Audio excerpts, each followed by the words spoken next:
Back at it for another week. This is the Blind BBNIC show. I am your host, FOB Cnote, the Hood Ray Charles, Blind Papi if your daughter nasty, or if your grandmother nasty, but that's a different story. We're not even gonna get into that. And this episode is all about the fans. Y'all sending me questions. I'm gonna answer it. I definitely got the support, the help today from Dave, so he gonna read them off. And we're gonna run through these questions. I'm gonna give y'all exactly what y'all want. This is like Q&A for Blind Papi today. So Dave, take the wheel. All right. So question number one, how long have you been blind? Well, Blind Papi been blind 9 years, May 9 years last week on the 21st, April 21st. Okay, cool. Question number two, how do you get around? I got people, I got family, I got friends. I ain't using no stick. That's not me. Picture me with a stick right now. It's fucking up my outfit. And I definitely can't do that. If you can't go with my clothes, I can't do it. Respect. Number three, why don't you wear glasses and do you use your stick to get around? See, look, I just killed two birds with one stone with the question. I don't wear glasses. My eyes not gray. I never wore glasses before. I might be looking into it. It got to be some real drippy ones, because what they try to give me at the doctors is definitely, I'm not doing that. I need somebody to make me some exclusive Cyclops shit. I feel like an X-Men, but the stick definitely don't go according to my clothes, and I can't do that. I feel like with the stick, it makes me feel blind, and I'm not blind. I can see. It makes me feel like what's the proper word? Like I got a disability when I really don't. Respect. Compare fatherhood before and after the tragedy. Well, it ain't a much comparing, because when I got shot, my son was just a little bit over 1. So I didn't really get that hands-on feeling with him of taking him to the parks and doing certain things. But the transition of me being Blind Papi, we went to the park, we played basketball together, we wrestle in the house. I'm helping him with his homework. I'm doing the online learning. That should be busting my head, but I'm doing it. So I feel like being in the blind, I'm more hands-on with him because I can't see him. So I try to show him that I'm still just like everybody else, father in a way. I just can't see. And I feel like my son loves me no less for that. That's real. I suspect. If there were anything you could have did different, what would it be the night you got shot? If I could do anything different, I feel like I wouldn't did. Tell you the truth, I wouldn't did shit different. So I looked at it, I play that moment in my head over and over, and I sat there and say, if I was the type and I had that gun, I probably would have been in jail for the 25 years of my life. My son would have been out without a father. Plus, I looked at it, me and my right hand, we walked out that situation. He walked, pulled up out of that bitch in an ambulance, but at the end of the day, we both survived it to live, to tell a story to this day. So I wouldn't change nothing. Solid. Are you in a relationship? Now, Blind Papi single, ready to mingle. So if there's any ladies out there, I'm definitely taking applications. You know, I can, hey girl, ain't no mystery. At least, as far as I can see, I wanted you right here with Blind Papi, baby girl, laying next to me, sharing my love between my sheets. I can handle more than one too. It's the Felder in me. I'm just letting it be known. Another question. From the episode Horrible Decisions, you said it's hard to trust women. Why is that? Oh, that's 100% big facts. It's hard to trust women for the simple fact I feel, being that I can't see, you could tell me anything. I feel like it's just pretty much like one of my merchandise, my sweater's coming out soon. I'm blind to the bullshit. And I feel like it's a lot of bullshit that I be getting. I mean, you be laying next to me, but texting your bae on the side or your side piece on the side. So for me to really say, so I got to trust a woman, put the the accessible app on your phone. So when every time you text, the motherfucker saying it, what you texted to me, and every time a message come through, Siri read message so he can feel comfortable, and then we'd be good from there. Solid. How is sex being in the dark? It's better. It's more feeling. It's more passionate. It's more love. You know, I got that love that they want. You know, so it's definitely more passionate, more emotional. Even though when I don't be trying to be emotional, I'm just trying to do what I do and get missing. But they be like, oh damn, Blind Papi love me. So that's how that goes. Being blind, what are some of your strongest features? Strongest features, my hearing definitely is one of my strongest features. My memory, that shit sharp as shit. So if you lied 3 or 4 years ago, I still remember that shit. And that shit sharp as shit. So I feel that's my strongest features. And I definitely love that. What made you do the Blind But Now I See podcast? Me, I just got nothing but time. I'm not working. I'm home. I listen to podcasts, The Horrible Decision, Drink Champs, Brilliant Idiots, All the Smoke, Lip Service, you know, $1 million worth of game. And I sit there, I'm like, damn, I could do this shit. Like, I'm home practicing my own podcast, no camera in front of me, no video in front of me. So I'm like, no, let me see what this about. I was listening to an episode of Brilliant Idiots, and I heard Weezy talking about WTF Media Studio. I heard her talking about Consultation, so I did one. I came in with this Scared of the Dark. That's the name of the podcast was. But she like, no, nigga, we not doing that. It's Blind But Now I See. And I'm like, damn, we gonna run with it because it's like, it fits me. So that's how I got into, you know, wanting to do a podcast. And I've been rolling since. Hey, Blind Papi, can you break down every episode and explain how each one meant to you? First episode, I can honestly say it was the introduce of me. I did that shit twice. Cause it's like, I gotta get it right. I can't leave no details. I gotta let you feel the pain that I feel. Episode 2 was my mother. I feel like that was something that was well needed. Mothers was home that's going through the same situation my mother going through. Some even worse for the simple fact their kids didn't make it out that situation.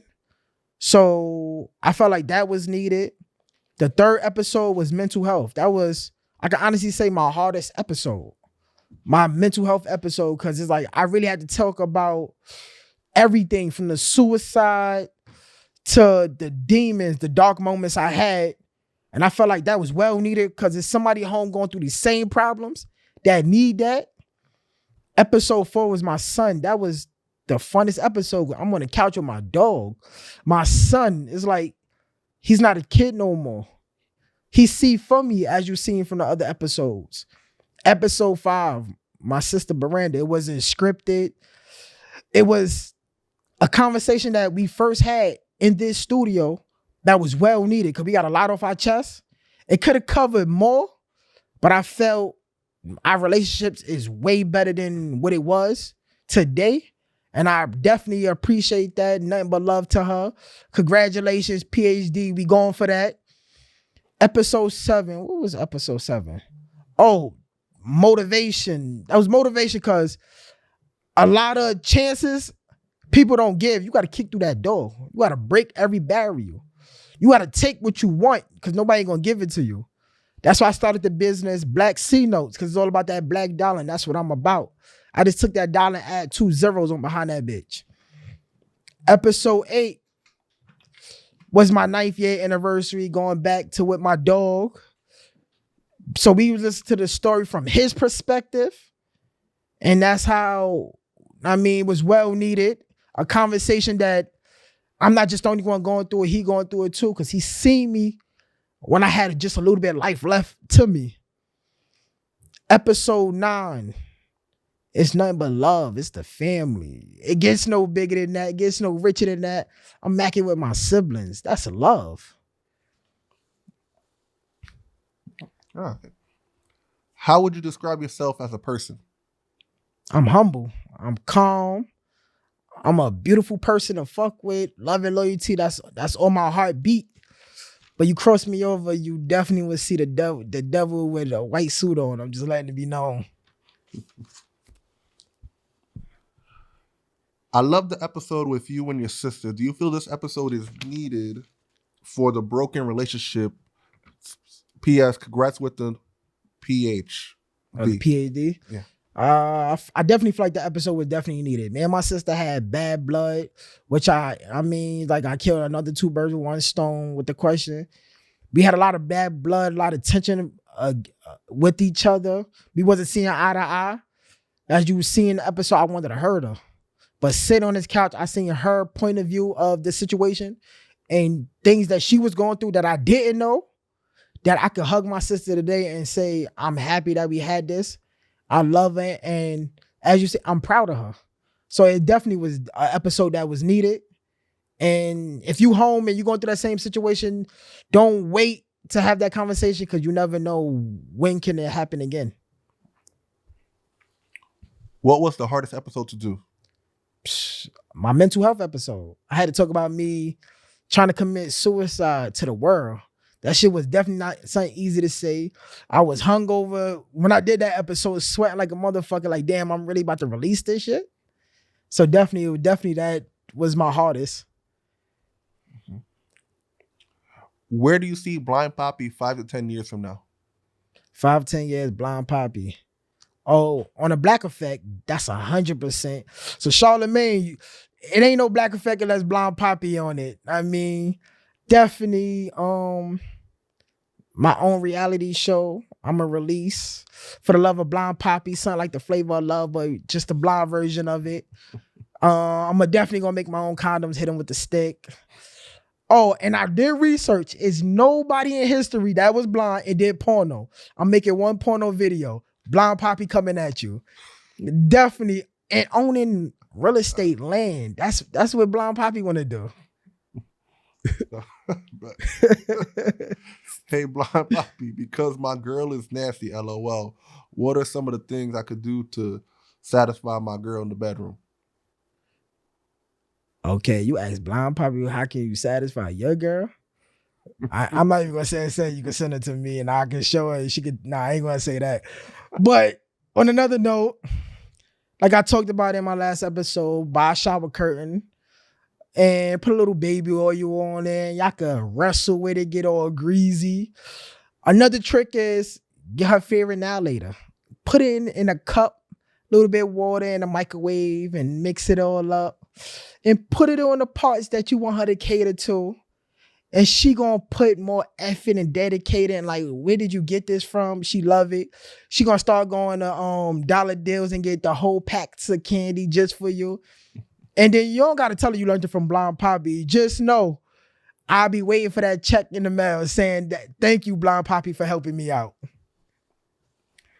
If you had the choice to pick 10 guests of your up-and-coming podcast, who would it be? First guest I would pick, Meek Mills. Meek Mills is a person I would love to have a conversation with. Jay-Z is a person I would love to have a conversation with. That's 2. The Breakfast Club. Horrible Decisions. Cherokee Diaz. I love that woman. Cherokee Diaz. Angela from Lip Service. I would love George Floyd family. Tamika Mallory. Definitely needed. Jamila T. Davis. And who would my last one be? Gotta be. I ain't gonna lie, everything is Dirk right now. The Voice. I definitely would like to have a conversation with Dirk right now. Definitely. How important is mental health to you? Well, mental health is definitely important because I feel like you take that shit for granted, it can swallow you into a dark hole and it's hard. It'd definitely be hard to come out of it. From my past experience, I'm just now being comfortable and accepting being blind after 7 to 8 years. The anger that was inside of me, I was destructive. Like now you can't get me to that point. Sometimes I feel like you gotta put your problems on that table and address it instead of hiding it. Cause before you know it, you'll be going down that suicide road. You'll be going down that depression mode where nobody love you, nobody care about you, and that shit can really fuck you up in the long run, I feel. So it's definitely is important, need to be talked about more. It's very needed. All right. What's next for Blind Papi? What's next for Blind Papi? Season 2. March, coming out in May. Definitely 2021 season 2 is definitely next for Blind Papi. We gonna double them numbers. We gonna run it up. Black Effect, I'm here. I'm saying, you feel me? Reach out. And I definitely would love to do an episode on the Breakfast Club. I definitely will. What's the difference between Cnote with the vision and Cnote without the vision? Cnote with the vision, I would just live in life by the day. I really didn't really plan a future. Because where I'm from, you never know if you will live to see tomorrow. You got haters that'll take you out your glory just because they can't get what you got. The Cnote without the vision is a hustler, motivated, determined, dedicated to anything. I would sit in YouTube and use Siri to a point I'm scared Siri might start charging me as much as I use her. At night I do my best thinking, pacing the crib, walking the floor, burning a hole in the carpet, saying something like, I got to make this shit work. And that's how this podcast came about today. What would Cnote 2021 tell Cnote in 2012? Man, Blind Papi is a motherfucker. Blind Papi knocked down the walls. I did that. It's like, there's no way I can't go that people don't know me. It ain't nothing I can't do. And I would tell young Cnote, man, pick up a book, like motivate yourself. And this crazy thing about it, I feel like this is a gift because it's like, yeah, I would love to see again. Definitely love to see my son again, but it's like, I feel like I accomplished more being in the dark than seeing the bullshit that was in front of me in life. So I definitely telling you, keep grinding. The future looking good. What motivates you and why? Music. Music definitely motivates me. I listen to music, sometimes it feel like they talking to me. That shit, it's hitting me to a point. I'm like, I can't just sit in this bed. I gotta get up, I gotta do something. What's next? Like, music definitely woke me through my depression. Music definitely woke me out of them demons talking to me, telling me to do fucked up shit. So music definitely motivates me. My son motivates me. Like him, hearing his voice, it's like, all right, you gotta keep going. You can't stop here. Like my grandfather motivates me. My nieces, my nephew, they motivates me. Cause they don't see me as being blind. They just see me as Uncle Chris. And that's all the motivation I need. Who are some of the artists that motivate you, and how does their music get you out of dark times? Rod Wave was definitely one. That Dark Cloud shit, I played that shit about 1 million times because I felt like he was talking to me from word. I was in the shower crying off of Ghetto Gospel, his album.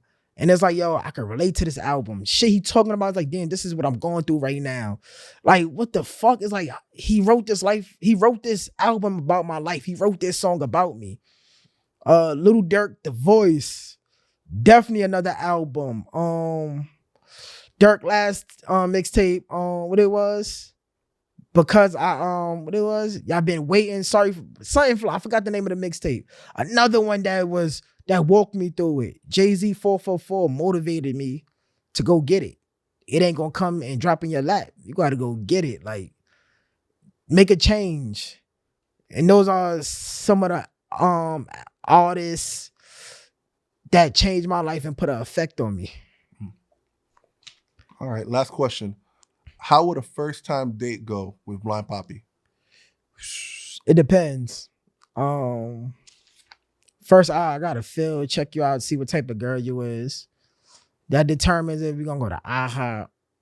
That's determines if we're gonna go to BBQs, Red Lobster, Applebee's, McDonald's, Popeyes, Dunkin' Donuts. It depends where I'm gonna take you, depending on the type of girl you is. And I went and try to go for the kill, depending on, put it like this. I treat women the way they come off to me. So if you come off as a woman, I want to know you, because it's like a book that you're trying to get to the end of, which is like dropping those drawers, but you're not trying to rush through them chapters. You're really trying to get to know that person. But if you come off to me like you trying to get, like, you want Blind Papi to hit her with the stick, man, we opening the book, we closing the book, and that's that. And we gonna go about it like that. But first dates, I definitely wanted it to be special. I want you to see me as a regular person. Even though I'm blind, I still could do the sweet things. I know how to put the rose petals on the floor in the bed. I still, I'm a gentleman, I definitely know how to still be a gentleman. But I could be a savage too. It's all how you like it. Definitely. But thank you for sending your questions in. I really appreciate that, people. Season two coming up. We got some good guests. We're not going to be talking about Blind Papi in season 2. Season 1 was just all about me. Season 2, we going to go out with a bang, special guests, different disabilities, different problems, no judgment. And if you home and you got something to tell the world, DM me, BBNIC _, that's Instagram and Twitter. You can hit me up on YouTube. I check that. You could hit me in the email at BBNIC, the letter C, at podcast@gmail.com. I respond back. We'll chop it up. We'll talk. And we'll shoot from there. Until season 2, Blind Papi, I'm out. Step big stepper. And I salute to all the people out there that support me. Season 2, we coming soon.